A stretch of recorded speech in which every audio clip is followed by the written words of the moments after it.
Good afternoon, everyone, and welcome to Webinar Wednesday. I'm June Rawl, Director of Florida IPDAE, and with me today is Bonnie Gooden. I'm so excited about sharing with you information on our latest regional training, ABE Back to the Basics in Language Arts and Mathematics. Today, we're going to discuss this training as well as getting you started with strategies for your ABE classroom. You will also receive some links to information that will be helpful for you to review before you attend the face-to-face workshops. Just like in the fall, if you attend the workshop, all the material will be posted to your portal. You won't want to miss receiving the PowerPoints, the workbooks, and activities, but more on that in a little bit. Let's get started with today's webinar, which will help you understand the full breadth of the upcoming trainings. Today's presentation is being recorded. It will be archived and available on the IPDAE website within 48 hours. As with our other webinars, your microphone is currently muted and you are in listen-only mode. However, we want to ensure that your comments are heard and that your questions are answered. Please use the Q&A option to type in your questions or share any ideas or comments that you may have. On a little side note, this week, Zelda Rogers has retired, our Director of Adult Education, and in her place is Stephanie Deckert. So we welcome Stephanie to this presentation. Alongside with Stephanie is Isla Waite Burns, who is on the webinar today too, and she is our Department of Education Program Specialist. So with that being said, I think I'm going to turn it over to Bonnie and Bonnie, you want to set the stage for us? I sure will, June. Thank you so much. And we are going to set the stage a little bit. As you go through today's webinar, I want you to think to yourself, do you incorporate evidence-based writing skills at the ABE level?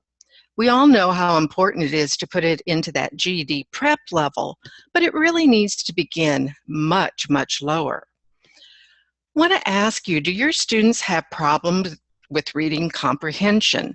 Are they the type of readers where they read through something and when you ask them any type of questions, they look at you with that, huh? Are you sure I should have gotten that from what I read? And of course, in math, do you know how to build a math learning trajectory? We've all looked at the math curriculum frameworks and the college career readiness frameworks, and we know that in math, the way it's written doesn't always flow real smoothly.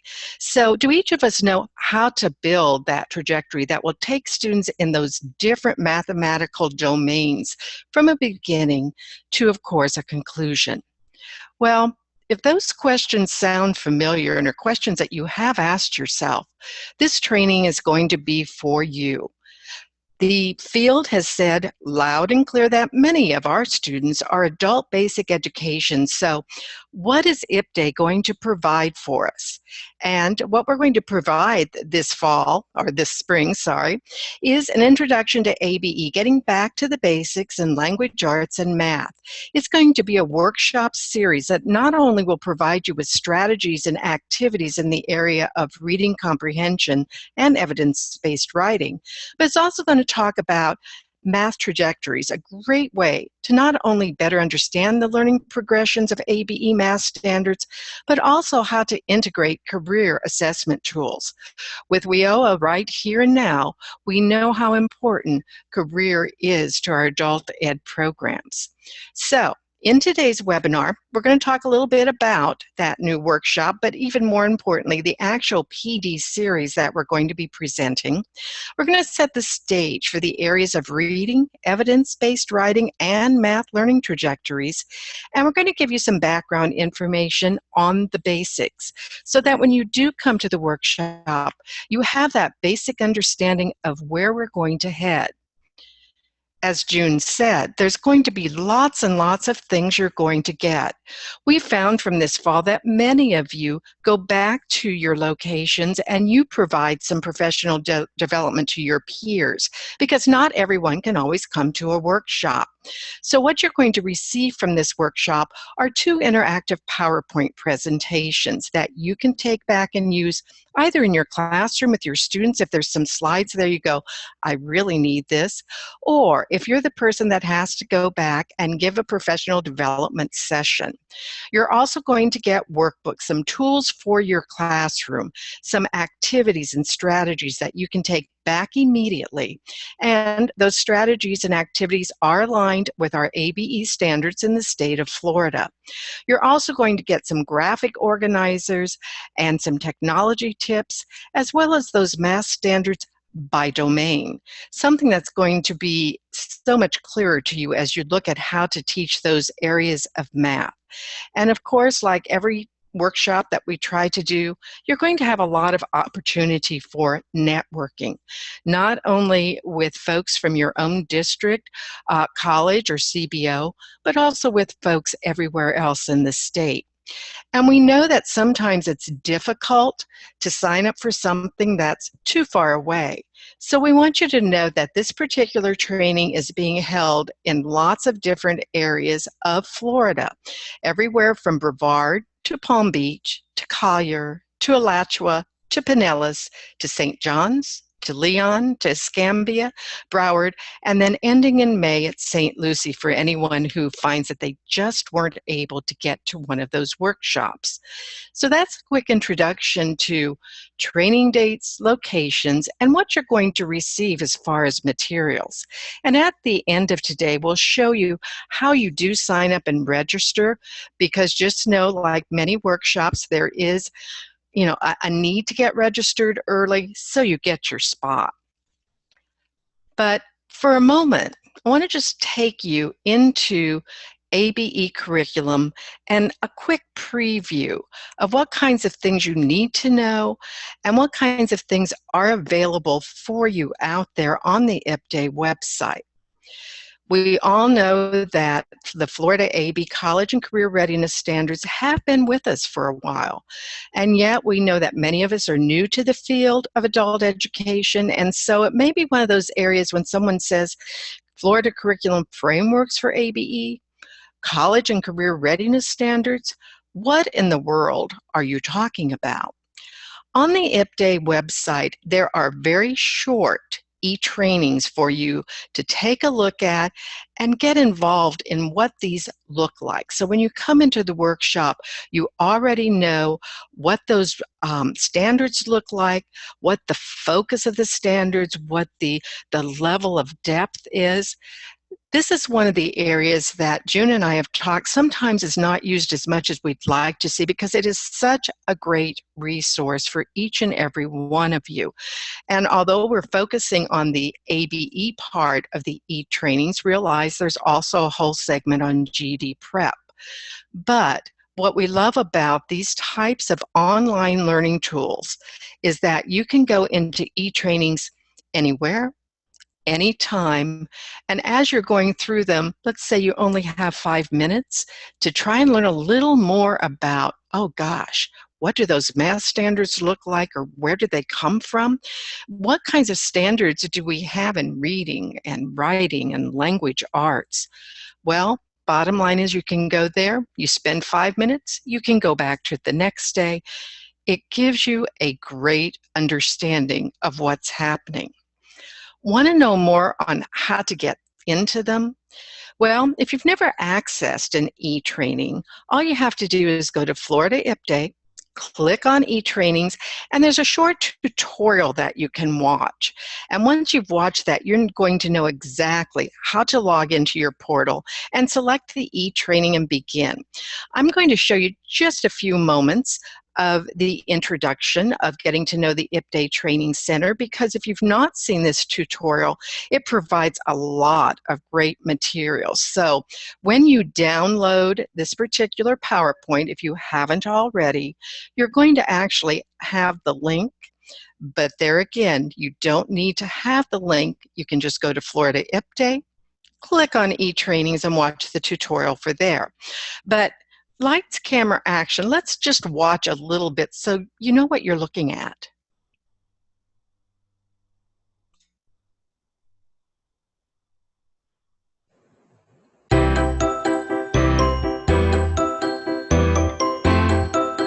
Getting to know the IPDAE e-Training Center. This tutorial will familiarize you with the IPDAE e-Training Center that is located on the floridaipdae.org website. The e-Training Center is easily accessible by selecting the section named E-Trainings. The IPDAE e-Training Center is your free access to online training modules designed for the professional development of adult educators.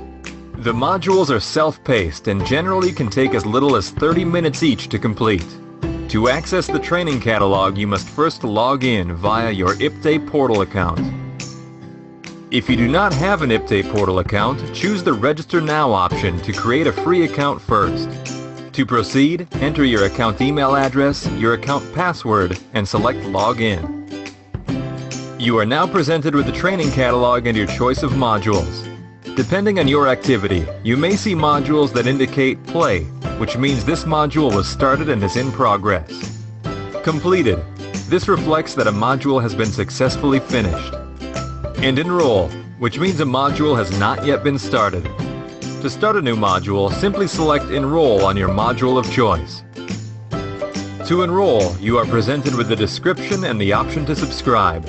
Select Subscribe. The trainings will display helpful tips to assist you along the way. The training modules can have multiple parts, and each part will automatically unlock once preceding parts are completed. To launch a training module, simply select the Play icon. While training modules are in progress, you will encounter visual and audio interactions. You will have access to a menu of the content that will be covered. Notes that transcribes the audio into text form. Volume control. Pace control to pause or replay a segment. Self-navigation to advance or go back. Resources to access supporting documents and information. And exit. While in the training catalog, you have access to a navigation menu that allows you to access other areas of interest. An important option available to you is My Activities. When selected, My Activities will display status reports on your e-training progress. Of particular importance is the accessibility to certificates of participation. These are available for all successfully completed modules. Certificates are accessible by selecting the Courses option found on the navigation. For modules identified as completed, you will see a certificate icon that can be selected to download and save a PDF copy of your certificate of participation. This concludes Getting to Know the IPDAE e-Training Center. Brought to you by IPDAE, the Institute for the Professional Development of Adult Education.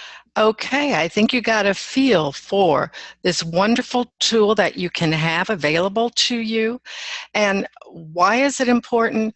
Because there again, what's going to happen is that if you don't get into this, you're not going to have access to all of the materials that you're going to want to have, not just the e-trainings, but also the materials that are going to come your way because of these workshops and workshops in the past. So, what are we going to talk about in these trainings? There are so many components of the reading process. And when we look at those, most people will divide reading between what we call print skills and meaning skills. Most of our students in our adult basic ed programs have basic phonemic awareness and word analysis skills, but they may need some word recognition, fluency, and spelling skills. Yes, I did say spelling. Spelling is a component of reading, a print skill.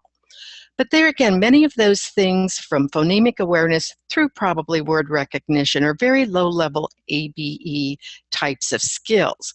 And oftentimes, those are the types of skills that our students need a whole lot more one-on-one to really get there. We're going to focus in this first workshop on meaning skills. And we've got background knowledge, we have word meaning, better known as vocabulary, and we have silent reading comprehension. In this specific workshop, we're going to really focus on silent reading comprehension and some of the strategies we can use at that ABE level. We want to make sure, though, you stay tuned because there's so many other components of reading that we can't cover on this workshop.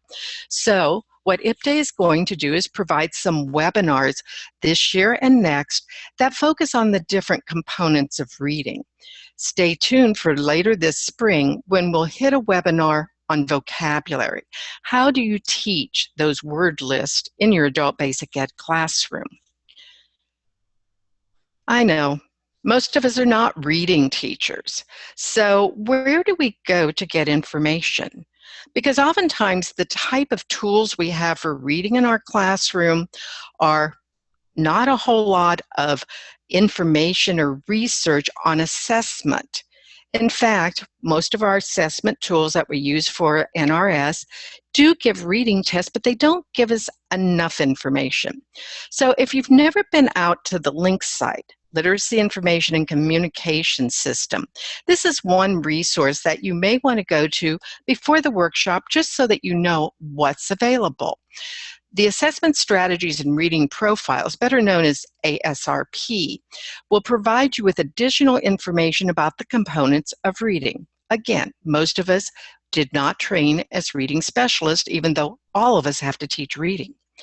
They're also going to talk about reading profiles. What are the profiles of students at certain levels? What would I expect of a student who's at a 4.0, 5.0 level? What I also love about the LINK site here is there are free, yes, I said free reading tests that you can use with students so that you can better assess what level of readability would be most appropriate to give these students in your classroom. Again, great free tests that provide you with, again, another tool much needed in the reading classroom. And of course, instructional suggestions appropriate for the adult learner. So many times we have to focus on things which are only K-12, and some of them are appropriate, some are not. But what LINKS has done is built on research that was done with the adult learner and what really works. So let me just show you a very quick take you to the site, because I always find that if you can see what's there, you're more apt to go to that site than if we don't do this quick little look. This is the LINK site that you have right there. You'll notice not only do you have all kinds of things to come down, such as the McShane book of Applying Research and Reading for Students, but look at that left-hand side where you have different profiles and you have the different learning assessments there. Even if you just go out for a few moments, I think you're going to find this site extremely useful and, again, very applicable to what we do in the adult education classroom. Oh, I love Calvin and Hobbes. You know, I realize the purpose of writing is to inflate weak ideas, obscure poor reasoning, and inhibit clarity. I think that, you know, Calvin has read some of the things that my students used to write. But we do know that writing is often difficult for our students.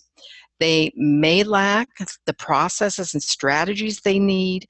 They may lack those foundational skills. Let's face it, you can't put together a sentence before or until you know what words combine, what's a noun, what's a verb. You can't put together a paragraph unless you know how to craft an effective sentence. And because many of our students come to us from different settings, they may not have good writing routines. All the kinds of writing they've done, maybe different instructors have used different routines, and so they've never become comfortable with anything. And so what we need to do as we look at the standards is we need to start evidence-based writing at the beginning levels, from the start. It's not something that we should be waiting for until they hit the GED prep level. So in the workshop, we're really going to talk about evidence-based practices for teaching writing at that ABE level. What are some prerequisite skills that our students need before they go to that GED prep level, that level that says, oh, you need to have this argumentative writing, because all of us use evidence-based practices in our real-world situations. And this is a short article from New Horizons that talks about what are evidence-based practices for teaching writing. And we're going to talk about those in the workshop. And I don't know about you, but when I saw them, I was a little surprised at some of the things. I thought, I really didn't realize that would be a great skill. In fact, one of the strategies that we'll talk about in the workshop, didn't realize how much strategy-based it was until I heard a GED testing service guru, oh gosh, almost a decade ago, say, if teachers would just teach this one strategy, it really would assist the writing process. So if you want to know what that one strategy is, tune in later. So as we do this workshop, we are going to talk briefly about reading comprehension and give you some tools to take back to the classroom. And we're going to work through evidence-based writing. And again, give you tools, give you activities that you can take back right then and there to the classroom. So I'm just going to take a quick look. I think we are all set and no questions yet. But before I go into math, any questions that you have about where we're going to head in the reading and writing process?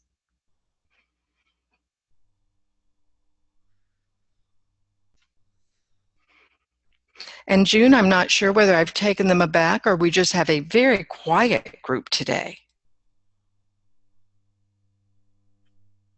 Remember, you can type your questions into the Q&A chat bar. I mean, not the chat, but the Q&A.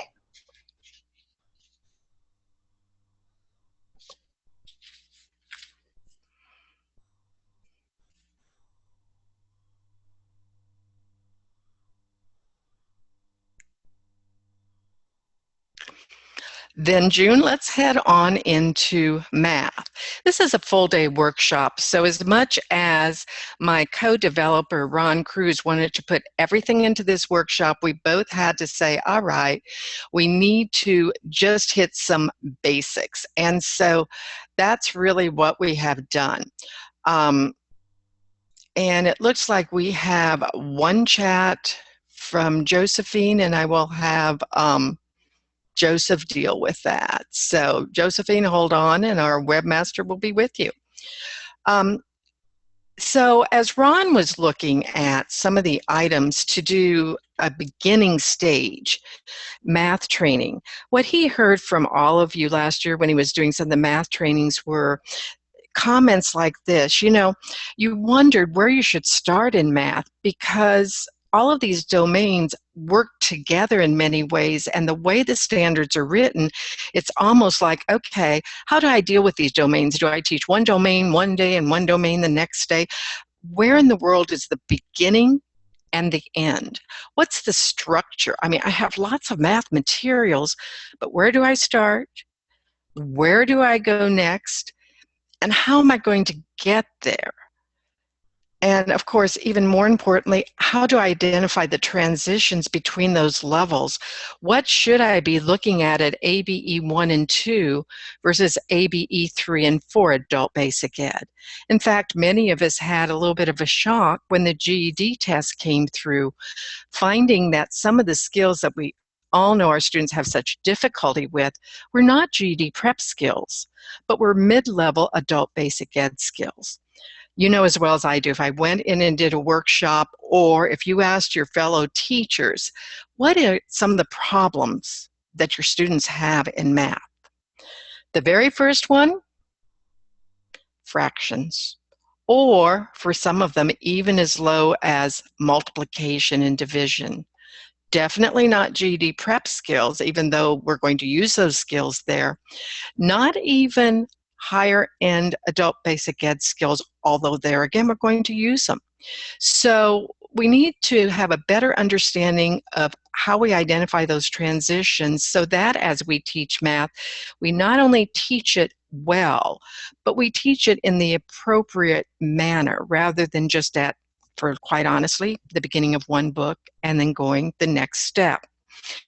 So one of the things that we find is very helpful for us as teachers is that we start building something called math learning trajectories for our classroom so that we have the goals, that we understand the developmental progressions, what needs to come first.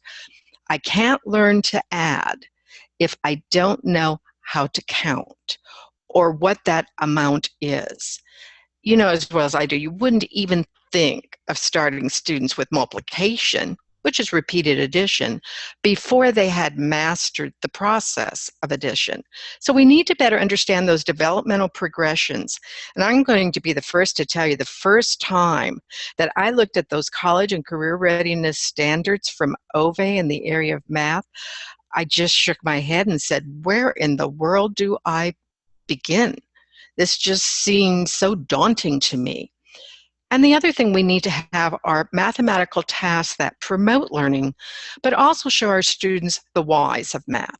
Why do I need to learn this?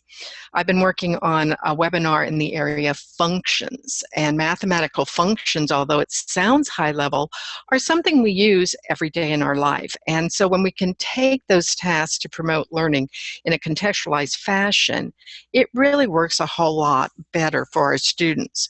So for this part of the workshop, you're going to do some work.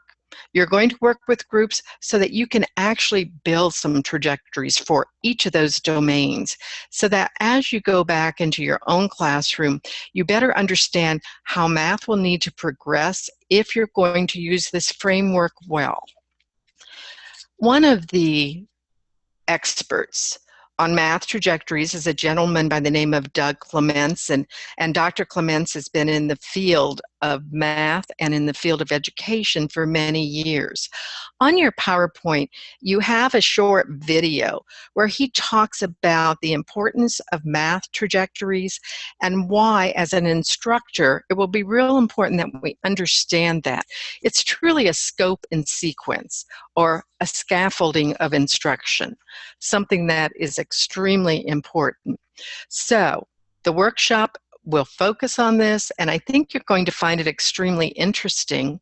And the other area that we'll focus on in this part of the workshop will be to build some very simplistic assessment tools that pull career ladders into the world of math. You know, I can't think of having someone in the health field, oh gosh, a nurse who didn't understand math and how to do all of those formulas. I sure would not want my house to be built by someone who didn't understand the beauty of how to use formulas, but how to use measurement as well. So again, putting those math trajectories across the board from the domains and then building some assessment tools. So that's just a quick introduction of a few things that you may want to look at before you attend these workshops to kind of get your mind going of where Ron and I are going to head. Now, how are you going to register for the workshop? If you have not been on Florida IPDAE before, make sure that you go in there and you click into a portal. You saw on that short video that we shared with you earlier that registering for a portal is extremely easy. And for me, the worst thing was just making sure that I remembered my password, and that I made sure that I clicked in that it always remembered it for me, okay? But why do you want that portal? Not only can you get into e-trainings, not only will you receive all the materials, but it keeps a personal training log for you, which is absolutely wonderful. So, you know, you forgot that, gosh, you registered for this training and attended it a year ago. It will provide you that type of information. And it's free, even more important. So, register, go ahead and go to floridaipdae.org, click on that portal login, select new user and register now, complete the form and submit it, and now you have it, and everything else is easy. One last thing on the portal is anytime you sign in at workshops, at webinars, please use the email that you use to sign up for your portal. Some of us have multiple emails. We have a personal one, we have a work one, we have this, we have that. And what happens after you attend this particular workshop is that if you're using a different email than what you signed up for the portal, you may say, Bonnie, June, you said I'd get all of these materials and there's nothing there. Well, there may not be if you didn't use, again, your email for the portal. But this particular workshop, as I said, there's a whole lot more. And that's because we can't do everything in one day. So upcoming webinars for this particular workshop are not only the fact that we're going to do one on teaching vocabulary, we're also going to do one that takes us from words to sentences and beyond. Many of our students are still writing sentences of, I watched the webinar, I liked the webinar, I don't know what to do next. The sentences are just so boring. So we're going to focus on that particular part of the writing process. Ron is going to do additional math webinars that are going to also focus on the ABE classroom. And then another of our IPDAE presenters, Harold Gertner out of Santa Fe, is going to focus on learning strategies for our students with special needs. We all know that we have a number of students in our programs who do have either diagnosed or undiagnosed special needs. And so he's going to really focus on strategies. So we have a number of things that are coming up that are going to focus on that ABE level, one of the levels we've not focused on much yet this year. We're also going to provide you on the Florida IPDAE website with additional links and resources. Right now, when you go into those links, there's not a whole lot there, and yet there are a lot of wonderful materials, lesson plans, strategies that can be used. The other thing is, again, those materials that are archived to your portal. But the other thing that's going to be happening this year is all of the grab and goes, all those short little videos, again, are going to focus on areas of instruction at the adult basic ed level. So as we go through and continue this winter, don't forget those archived workshops and webinars. The ABE workshop that dealt with manipulatives, that workshop is there. The webinars that have dealt with ABE are there. And again, all of those materials that dealt with the college career readiness standards, those beginning workshops for both math and language arts are there. Currently some grab and goes, definitely some lesson plans under the ABE level. And one of the things that you may not know about is there are some career exploration guides that are on the IPDAE website for real world experiences. And to get to those, you're not going to go under ABE, but you are going to go under the ESOL tab. And I just want to say a quick comment about those. Many times in our classrooms, we need something that's interesting, that really clicks in with our students of what careers may be open to them. These particular little booklets come with a teacher guide and a guide for students that they can use, a mini workbook that you can print for them. And it takes some of the different careers out there, and it's written in very much a mid-level ABE type of readability level. And students read about people like themselves who may be interested in some career, such as the booklet you see here, Architecture and Construction, those construction trades. One is on culinary, one is in healthcare, one is in customer service, but they read about people like themselves and they answer questions and do more exploration. Is that something I'd like to do? From the bottom of the career ladder or the career pathway into some of the other areas. As a teacher, we all know we never have enough time to develop lesson plans. So the teacher guide provides you with ready activities, handouts that you can print, etc. So as you're looking at materials for the ABE classroom, don't forget that some of the materials under that ESOL tab are also very appropriate for you to use. So I've talked a lot, June. Anything that you would like to add? Because I know we're going to have some questions and answers. No, I think I'm good, Bonnie. You do have some questions in the Q&A. Okay.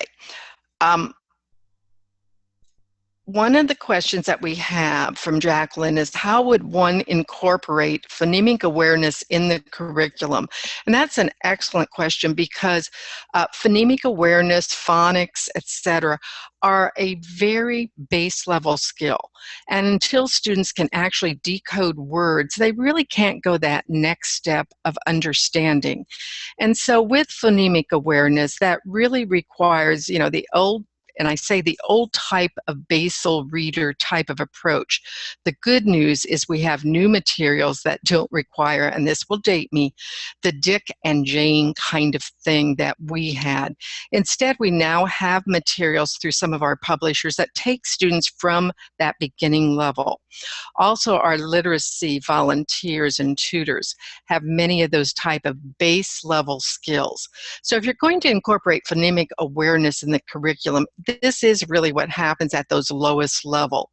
In fact, when you take a look at the college career readiness standards, our Florida curriculum standards, you will see some of those standards that deal with nothing but phonemic awareness, etc. And so talking through that, and I think it really will be a great webinar to do. It isn't something where I can just say, here is a strategy, let me implement it into my ABE classroom, especially if I have primarily 4th, 4.0, 5.0, 6.0 students, because most of them should have it by then.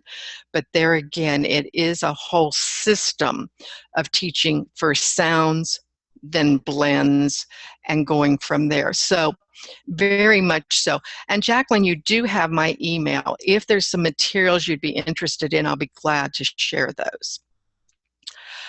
Christopher, you said you were curious about that one thing mentioned a bit ago, but I'm not quite sure what the one thing was. So if you can give me a little further clarification. And Suzanne, I believe that the slides will be less fuzzy as you download them, so please do so.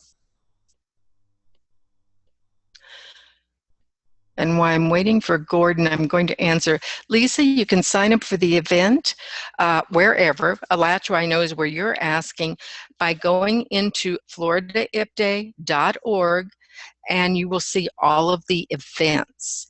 And so when you just click on those events, you will see the Alachua training that will be coming your way on February 24th.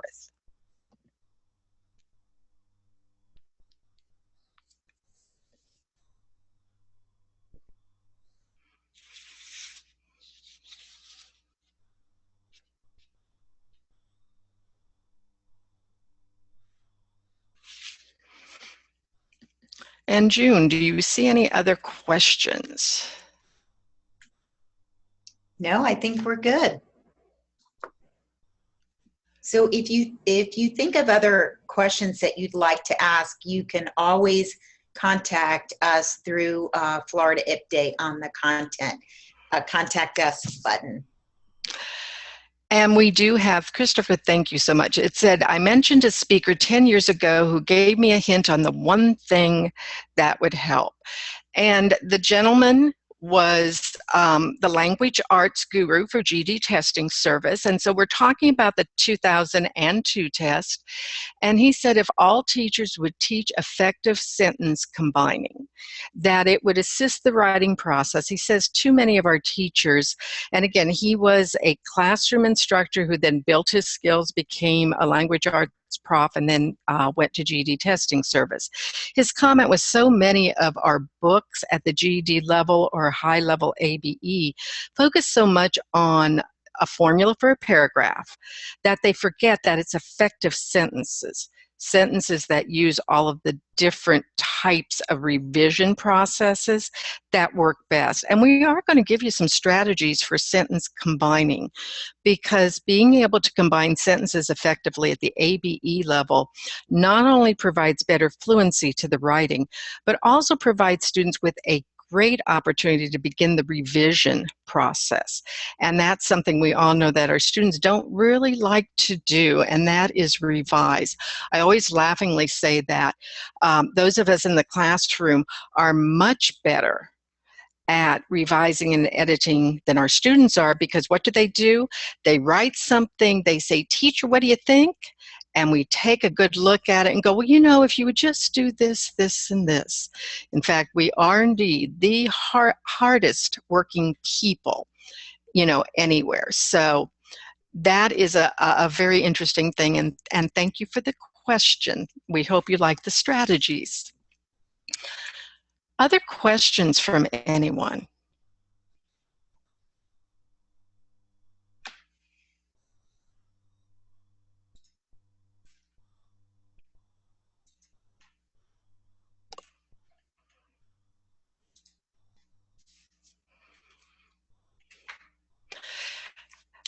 Well, June, we knew it would not be a super lengthy workshop, so I'm going to say, please know that you have availability of accessing Florida IPDAE through June, through the IPDAE website, or of course your trainers for this particular workshop will either be myself or Ron Cruz. And so we hope that you actually join us and enjoy the materials and realize this is just the beginning stage for an ABE professional development system as we go forward. We've spent quite a bit of time on GED prep, but we also need to back up and make sure that our students have those foundational skills that are absolutely necessary for them to be successful as they go on into GED prep, but even more importantly, that they need to use today, both in the workplace and in their professional life. So having said that, I'm going to turn it back over to June for just a moment. Anything else, June, that you would like to share with the group? No, we had a great crowd today. Thank you very much for joining us on Webinar Wednesdays. And again, a nice shout out to the Florida Department of Education for providing funds to allow us to have these trainings. So we look forward to seeing you on our next webinar and also at our face-to-face trainings.